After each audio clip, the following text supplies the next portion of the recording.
Hi, it's me, Vivian. Like and subscribe. Tapos po ako kumain yan, tsaka uminom na lang po ako. Pag inom ko ay natapos ko ito sa akin. Punta na din na po ako sa rep, tsaka tinignan ko na kung may laman. Kaso, wala. Tinagnan ko na din sa baba. Kaso wala nga di. Wala akong magawa. Kaya nag-isip-isip ko. Umakit na ako, tapos pumunta sa kwarto. Ay, Esteteri. Tsaka pumunta na din ako sa kwarto para maghanap ng mga things na ipapakita ko. Pati uniform ko, pinakita ko na din.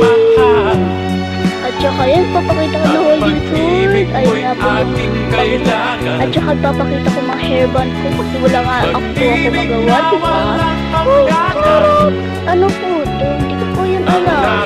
Na para ba knife? At tsaka po, di ko na namalayan. Konti na lang oras.